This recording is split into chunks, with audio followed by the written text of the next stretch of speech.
Felicitous greetings, fellow fanatics.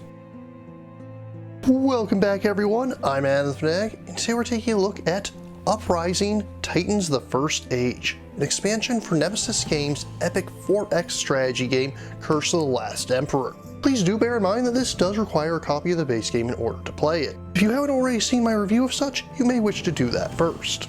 In addition to Titans of the First Age, we'll also be taking a look at a number of different mini expansions and component upgrades.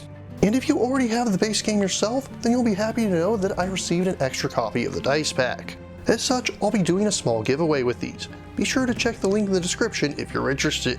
Without any further ado, let's dive in.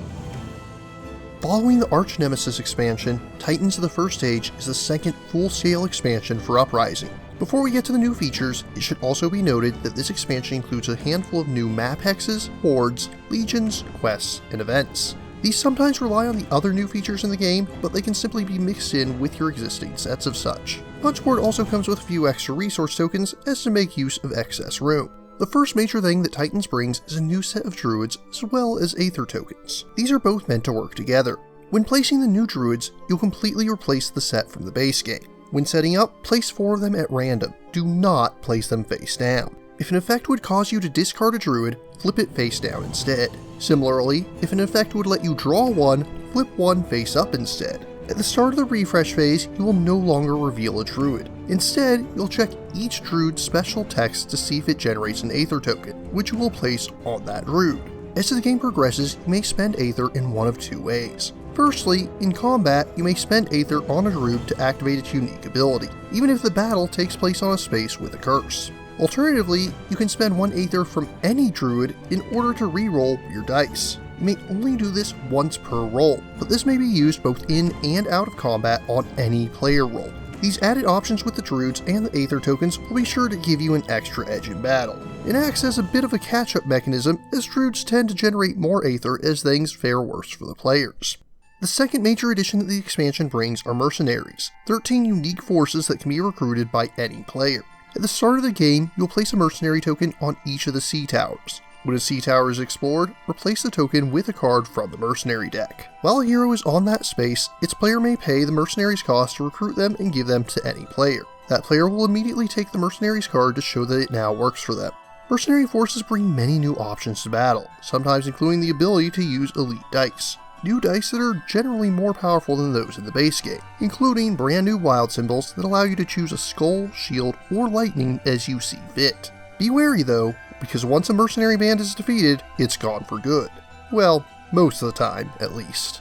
Between Aether and Mercs, players have a lot of new tools to tip things in their favor. However, it's certainly not all sunshine and rainbows, as the AI factions have new tools to help them along as well. The Empire and Chaos each have a set of 13 Bane tokens that you'll shuffle at the start of the game. Whenever a Horde or Legion comes into play, you'll draw a token from the appropriate bag and place it on the enemy card. Each has its own unique and nasty effect. As a few examples, Blitz will cause a Horde to activate immediately, while Infiltrators will give its Legion 1 additional threat at the start of every battle.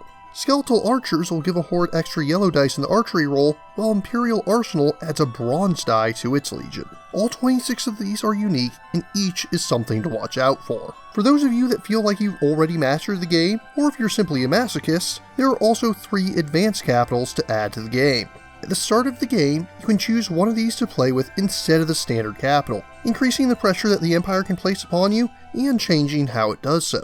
But as I mentioned before, my favorite part of most expansions in a game like this are the new factions to play as, and Titans of the First Age is certainly no exception. The 2 offered here play wildly differently from anything we've seen in the base game or the arch-nemesis expansion. Firstly, we have the namesake Titans themselves. Instead of building havens and armies, they instead march across Azhul themselves and have a threat value similar to enemy factions. They'll grow in power as they have more threat. They won't be building havens, but instead have the option to devour entire islands in order to feed their power. They also have the ability to take Banes and use them themselves. They can discard a Bane to activate its effect, but also have other abilities that use Banes as a cost. The other newcomers are the Nether Sea Pirates. Pirates have fewer units than other factions do, but supplement it with better use of mercenaries. The pirates treat any hired mercs as part of their own forces, and may even rehire them after they're defeated.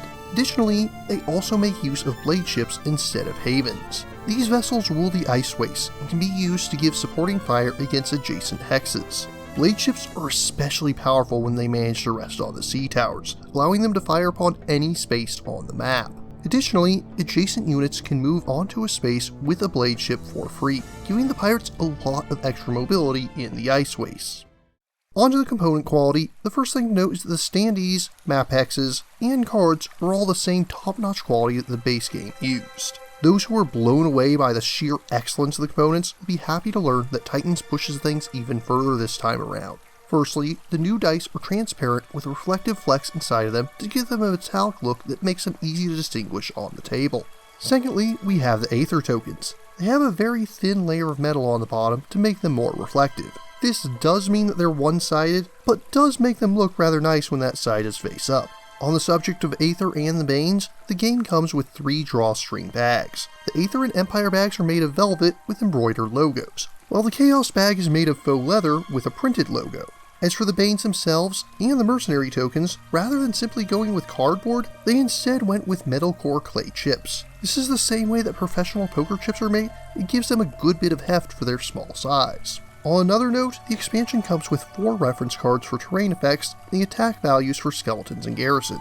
These are printed on the board of course, but with the new larger Druid cards, they will be covered up. And beyond that, it's just nice to be able to see them up close. Finally, the box comes with 4 faction inserts, the same as the base game and arch-nemesis did.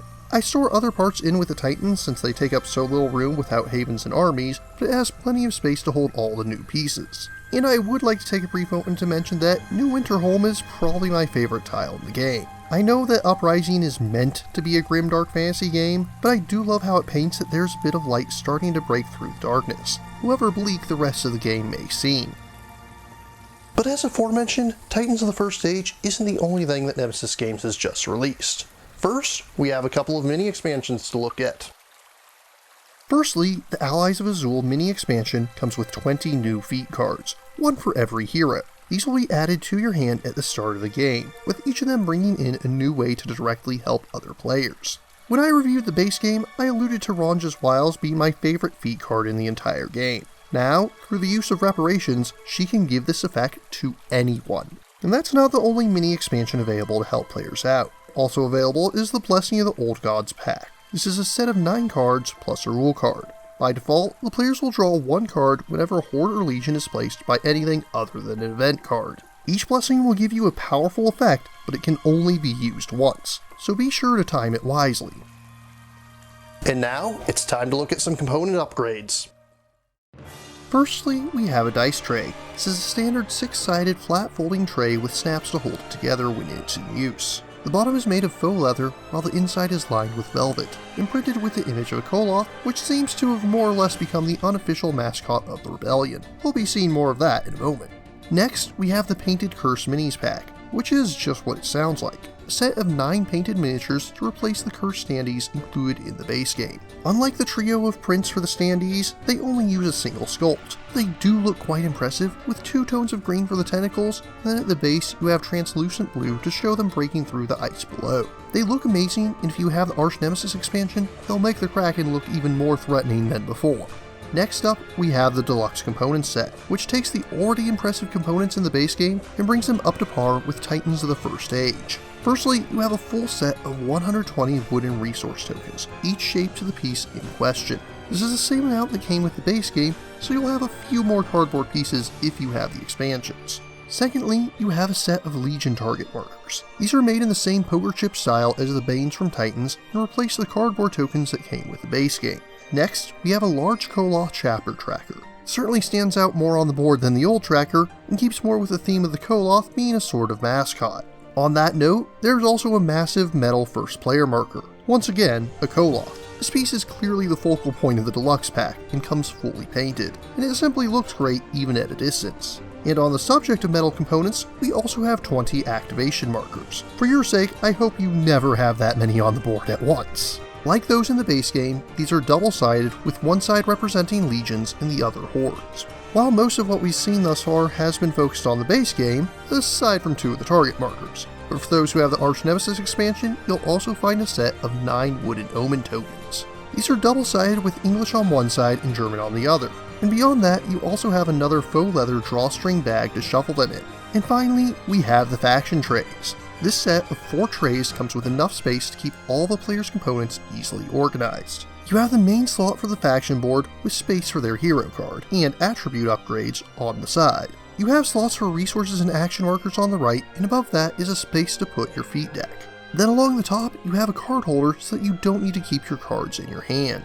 Divots are placed on the trays to make sure that the cards don't sit completely flat, making it much easier to pick them up when necessary.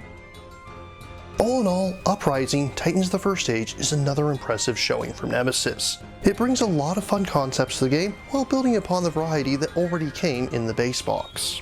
The Titans and the Nethersea Pirates both really push the boundaries of what a player faction can do, while the Aether and the Mercenaries both give new options that all players can use to enhance their game. But of course, new challenges are also there to make sure that the game never gets too easy.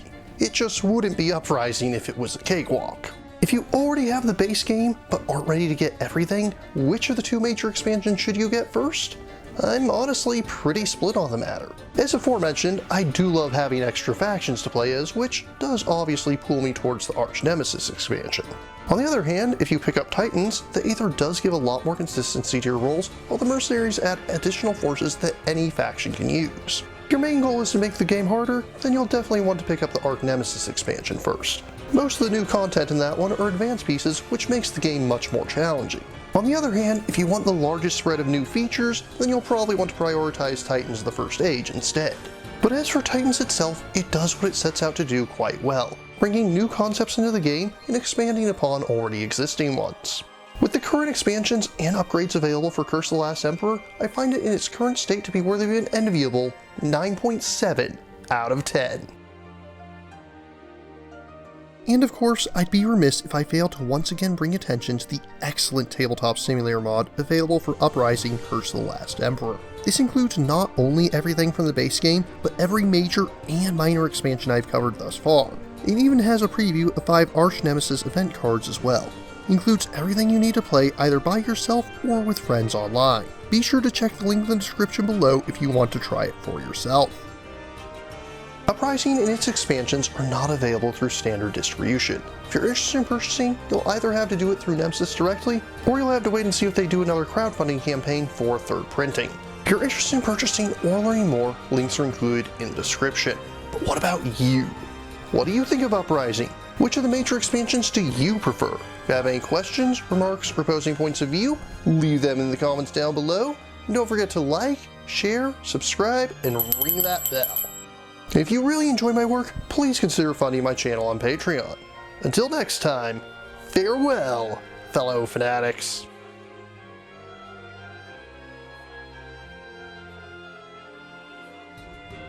Thank you again for watching. I have plenty more to share with you if you're interested. You can click up here above my head to subscribe to my channel. You can click over here on my monitor to see the most recent video that I've worked on. Or if you prefer, you can click up here to open this mysterious vault and see what video that the YouTube algorithm has picked just for you.